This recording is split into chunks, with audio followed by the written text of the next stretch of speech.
The Silent Return. The exploration vessel Horizon's Edge emerged from hyperspace without warning. No distress signal preceded its arrival. No standard approach protocol was followed. It simply appeared at Station Delta 7's perimeter, drifting silently like a ghost ship returned from the void.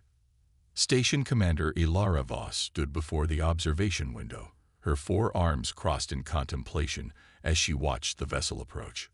Something was wrong. The ship's hull bore no visible damage, yet its trajectory was erratic, its running lights flickering in patterns that made no sense to navigation protocols. "Scan results," she demanded, her voice carrying the authority of 20 years in command. "Life signs." "1," replied Lieutenant Crix, his blue scales shifting to a nervous purple. "Just one, Commander." The manifest listed a crew of 35. The docking procedure was automated, requiring no pilot intervention, a fortunate fact, as the sole occupant seemed incapable or unwilling to guide the ship in. When the airlock finally cycled open, Station Delta 7's security team found themselves facing Commander Marcus Vale, humanity's most decorated explorer, standing alone in the corridor. He was physically intact, but somehow diminished. His uniform hung loosely on his frame, and his eyes, those famously sharp eyes that had discovered 17 habitable worlds, now seemed to stare through everything and nothing at once. "Commander Vale," Voss approached cautiously. "Where is your crew?" Vale's lips moved, but no sound emerged. He clutched a small metallic sphere in his right hand, its surface covered in symbols that shifted and writhed when observed directly. "Medical team to Docking Bay 4, Voss ordered through her comm unit. "Commander Vale, you need to come with us. We need to debrief you about the Earth mission." At the mention of Earth, Vale's entire body went rigid. His grip on the sphere tightened until his knuckles turned white. "No," he whispered, the first word he'd spoken since his return. "No debriefing." The medical team arrived with a hover stretcher, but Vale waved them away. He walked under his own power to the medical bay, his steps mechanical, his gaze fixed ahead. Every attempt to take the sphere from him was met with such violent resistance that they eventually ceased trying. In the examination room, Dr. Theron, a Centaurian renowned for her expertise in human physiology, conducted a thorough scan. "Physically, he's in perfect health," she reported to Voss. "Better than perfect, actually. His cellular regeneration rate is off the charts. It's as if he hasn't aged a day since departure, despite the 3-year mission duration." And mentally, Theron's tendrils darkened with concern. That's where it gets complicated. His neural patterns show signs of extreme stress, but also expansion. There are new pathways, connections that shouldn't exist in human brain architecture. It's as if his consciousness has been stretched. In the observation room, Vale sat motionless on the examination table, still clutching the sphere. Occasionally, he would tilt his head as if listening to something only he could hear. Sometimes he would nod or shake his head in response to these phantom conversations. "Commander Vale," Voss tried again, speaking through the intercom. 34 crew members are missing. Their families deserve answers. The Galactic Coalition needs to know what happened on Earth. Vale's head snapped toward the observation window, his eyes focusing with sudden, terrible clarity. "They're not missing," he said. "They chose to stay. Chose to stay. On Earth. But our preliminary scans showed—" "Your scans showed nothing," Vale interrupted. "Because you don't know how to look. You can't comprehend what Earth has become." The debriefing sessions continued for days, each one more frustrating than the last. Vale would answer questions about the journey to Earth, about the initial approach, even about landing procedures. But the moment anyone asked about what happened on the surface, he would fall silent, his hand tightening around the sphere. High Admiral Korath of the Galactic Coalition arrived on the 10th day, his massive draconian frame barely fitting through the station's corridors. Known for his ability to extract information from the most reluctant sources, he took personal charge of Vale's interrogation. "Commander Vale," Korath's voice rumbled like distant thunder, You were sent to evaluate Earth for potential coalition membership. Instead, you return alone, refusing to explain the disappearance of your entire crew. This is not just insubordination, it's treason. Vale looked up at the Admiral, and for the first time since his return, he smiled. It was not a pleasant expression. Treason implies I still recognize your authority, Admiral. I don't. The room fell silent. No one had ever spoken to Admiral Korath that way and lived to tell about it. What happened to you down there? Korath asked, his voice softer now, almost concerned. Vale's smile faded. We found paradise, he said, and paradise found us wanting. Korath leaned forward. Explain. I can't, Vale replied. Not because I won't, but because I literally cannot. Your minds aren't configured correctly. You'd go mad trying to understand. Try us, Voss interjected. Vale considered this for a long moment. Then he held up the sphere. This contains everything. Every moment, every revelation, every transformation. But it's locked. Only one who has walked on Earth can access it. Then we'll send another team. No. Vale's shout made everyone in the room jump. The sphere in his hand began to glow, pulsing with an inner light that hurt to look at directly. No one else goes to Earth. Ever. That's why I came back, to warn you. To make sure you understand. Earth is not what you think it is. Then what is it? Korath demanded.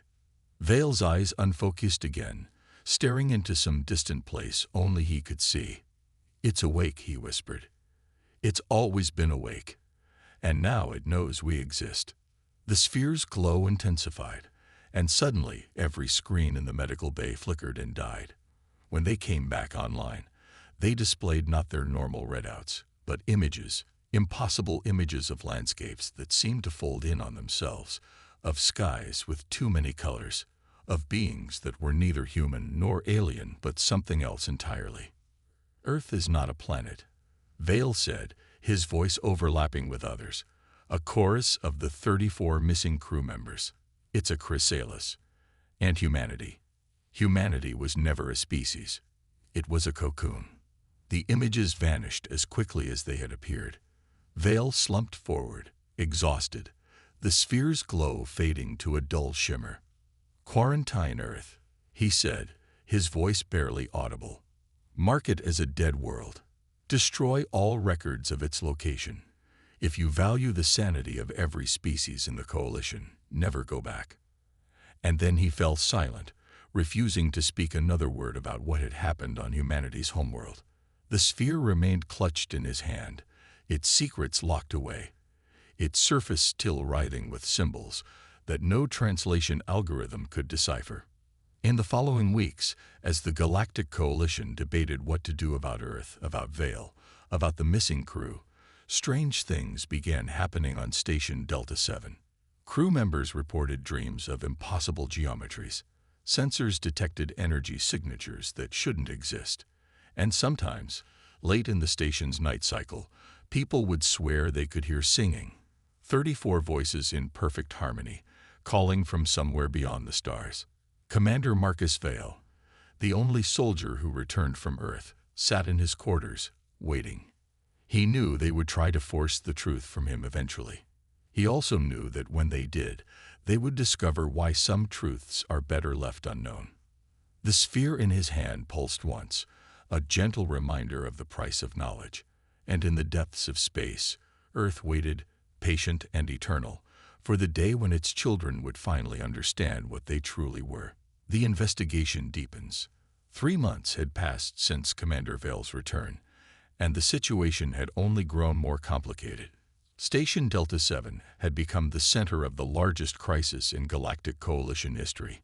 Families of the missing crew members had gathered from across the galaxy, demanding answers that Vale refused to provide.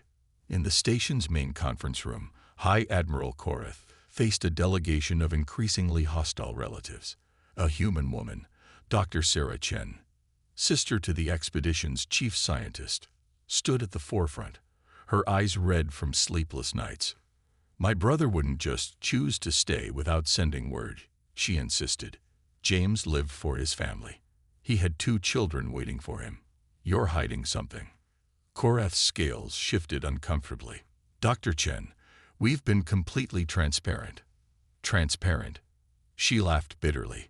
Vale sits in his quarters, speaking in riddles when he speaks at all. You've classified every scan of Earth as beyond top secret. That's not transparency, Admiral. That's a cover-up. Meanwhile, in his secured quarters, Vale had developed disturbing new behaviors. Security footage showed him spending hours arranging objects in precise geometric patterns, only to destroy them and begin again. He would stand at his window, pressing his palm against the transparent aluminum, whispering in languages that linguistic analysis couldn't identify. The sphere never left his grasp. Several attempts to separate him from it had resulted in violent episodes that left medical staff traumatized. During one such attempt, 3 security officers swore they saw Vale's shadow move independently of his body, reaching out with too many limbs. Dr. Theron continued her observations, documenting changes that defied medical explanation. His brain activity is unprecedented, she reported to the crisis committee. Entire regions light up simultaneously in patterns that suggest communion, as if he's in constant contact with something we can't detect. The breakthrough came unexpectedly. A junior technician named Yura, while performing routine maintenance on the horizon's edge, discovered a hidden data cache. The ship's AI had been secretly recording everything, storing it in a quantum-encrypted partition that only became visible after Vale's return. The encryption is like nothing I've seen, Yura explained to Voss and Korath. It's not just complex, it's alive. The code rewrites itself constantly, but I managed to extract fragments. The first footage they recovered showed the expedition's landing on Earth. The planet looked normal at first. Blue oceans, green continents, white clouds. But as the ship descended, something changed. The colors became more vivid, more varied. The crew reported seeing hues that shouldn't exist in the visible spectrum. Landing successful, came Vale's voice from the recording, strong and confident, so different from the broken man in their custody. Atmospheric readings are unusual. Dr. Chen, are you seeing these quantum fluctuations? Affirmative, Commander. James Chen's voice responded. It's as if reality itself is more flexible here. The laws of physics seem to be suggestions rather than rules. The footage jumped, corrupted. The next clear segment showed the crew exploring what appeared to be an abandoned city. But the architecture was wrong. Buildings that seemed to exist in multiple dimensions simultaneously, streets that folded back on themselves, parks where the trees grew in impossible spirals. This isn't ruins, someone said off camera. It's dormant, like it's waiting for something. Another jump. Now the crew was gathered around a massive crystalline structure that pulsed with inner light. Dr. Chen was taking readings, his excitement palpable even through the recording. The energy signatures match nothing in our database, he reported. It's not just power, it's information, consciousness. The entire planet is one massive neural network, and we're standing at a primary node. The crystal began to glow brighter. The crew members nearest to it stopped moving, their eyes wide, their expressions shifting from surprise to wonder to something beyond human comprehension. "Oh," whispered Lieutenant Mara Jansen, the expedition's pilot. "Oh, I understand now. We've been looking at everything backwards." One by one, the crew members began to change. Not physically, not at first, but in their manner, their movement, the way they perceived the world around them. They spoke of seeing connections everywhere, of understanding the true nature of reality. "We can't go back," Dr. Chen said in the final clear recording. "Not because we're trapped, but because going back would be like trying to fit an ocean into a teacup. We've expanded beyond what the Coalition can comprehend." The last footage showed Vale alone, standing before the crystal structure. The rest of the crew had already gone through some form of transformation, becoming part of Earth's greater consciousness. Vale held the sphere, the same one he now carried, his face torn between duty and desire. "Someone has to warn them," he said to no one visible. "Someone has to make sure they never come here unprepared. I'll go back. I'll be the anchor, the warning, the guardian at the gate." The crystal pulsed once more, and the recording ended in a burst of impossible colors. The revelation of the footage only raised more questions.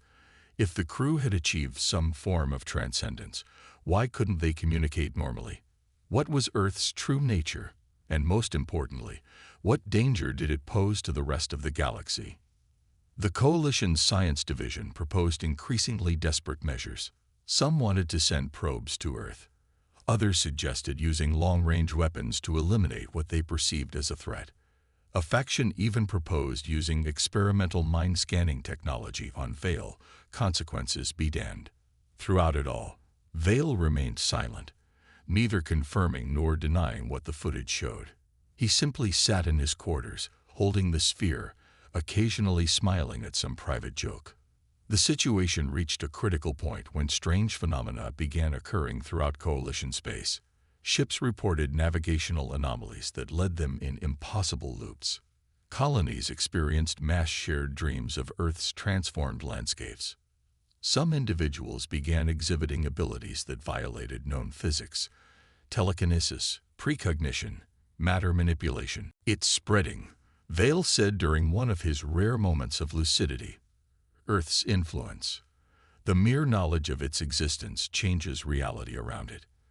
This is why I couldn't speak. Words carry power, and some powers are too great to be carelessly unleashed." The Coalition leadership faced an impossible choice. They needed answers, but every attempt to get them seemed to accelerate the spread of Earth's influence.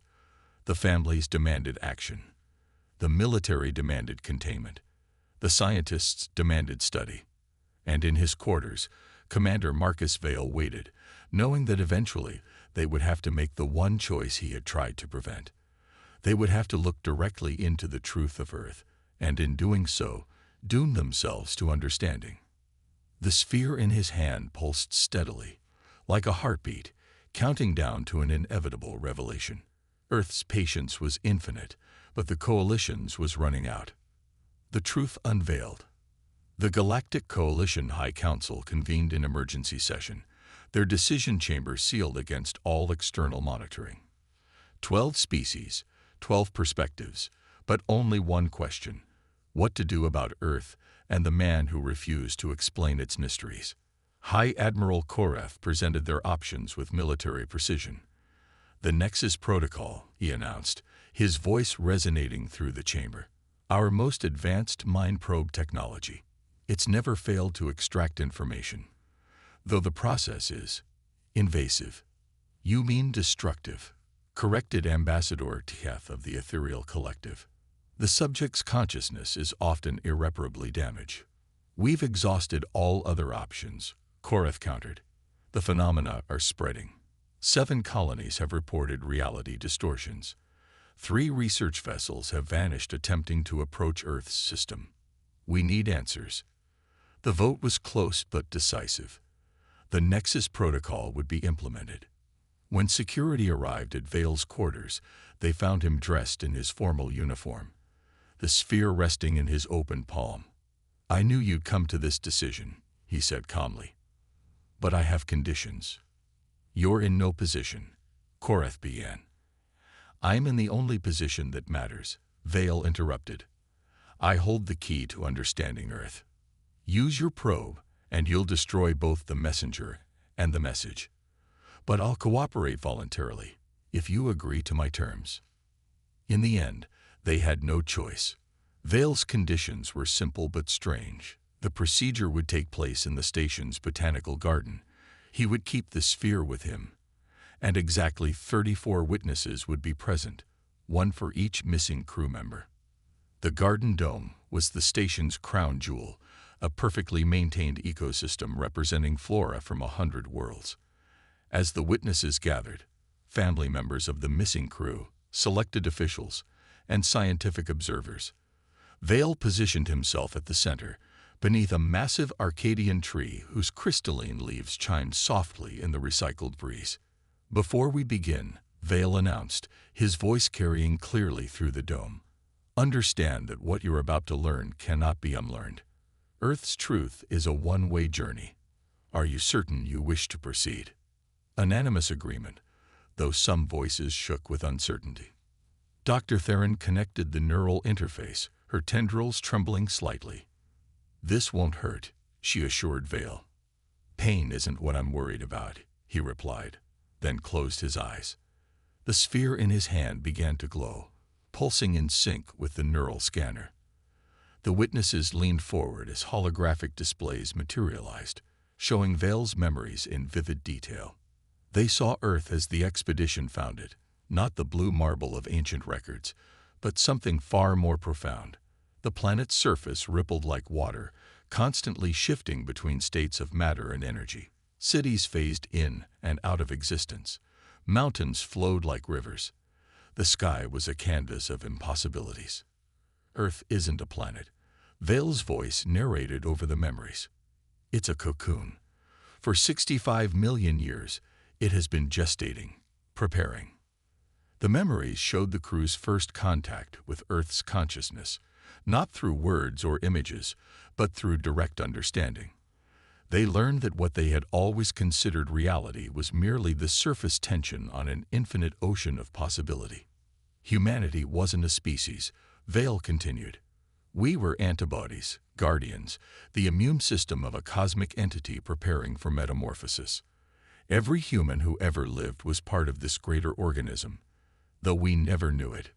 The memories shifted to show the crew's transformation. One by one, they shed their limited perceptions, their consciousness expanding to encompass Earth's true nature. They didn't die or disappear. They evolved, becoming part of something vast and ancient and beautiful. "They're still there," Vale said, his physical voice joining the narration. "Everyone who ever lived on Earth is still there, waiting. The planet is ready to emerge from its cocoon, to take its place among entities so vast that galaxies are merely cells in their bodies." The witnesses watched in stunned silence as the truth unfolded. Earth had been sleeping, dreaming, and humanity had been its dream. A dream that served a purpose, preparing the cosmic entity for its awakening. But there was a problem, Vale explained. "In our explorations, in our reaching for the stars, we encountered you, other species, other civilizations, and Earth realized it wasn't alone. Its awakening would impact more than just itself." The memories showed Vale's final conversation with the transformed crew. They had offered him a choice: join them in transcendence or return to warn the coalition, to prepare them for what was coming. "Earth isn't a threat," Vale said, his eyes now open, meeting the gaze of each witness in turn. "But its awakening will change everything. Reality itself will become more flexible. The laws of physics will become negotiable. Consciousness will expand beyond individual minds." "Why didn't you just tell us?" Sarah Chen asked, tears streaming down her face as she saw her brother's joyous transformation. "Because understanding requires experience," Vale replied. "Words are insufficient. I could only show you when you were ready to see." The sphere in his hand dissolved, its purpose fulfilled. The neural interface powered down, leaving Vale looking somehow both ancient and newborn. "What happens now?" High Admiral Korath asked, his military bearing shaken by the revelations. "Now," Vale smiled, "you prepare. Earth won't force its awakening on the galaxy, but the change is coming regardless. You can fight it and be overwhelmed, or you can adapt and evolve. The choice, as always, is yours." In the days that followed, the Galactic Coalition made its decision. Earth was quarantined not as a threat, but as a chrysalis. Warning beacons were placed around the system, not to keep others out, but to ensure only those ready for transformation would approach. Vale remained on Station Delta 7 as humanity's ambassador, helping prepare the galaxy for the coming change. The families of the missing crew found peace in knowing their loved ones hadn't died but had become part of something greater. And in the depths of space, Earth waited, patient and eternal, as the galaxy slowly came to terms with a truth that would reshape existence itself. The cocoon was cracking, and soon, very soon, something magnificent would emerge. Commander Marcus Vale, the only soldier who returned from Earth, had completed his mission. Not as a warning of danger, but as a herald of transformation. He had refused to speak not out of fear or trauma, but out of wisdom, knowing that some truths must be experienced to be understood. The stars themselves seemed to pulse with anticipation, waiting for the moment when Earth would finally spread its wings and show the universe what humanity had been all along. Not a species reaching for the stars, but a cosmic entity preparing to soar among them.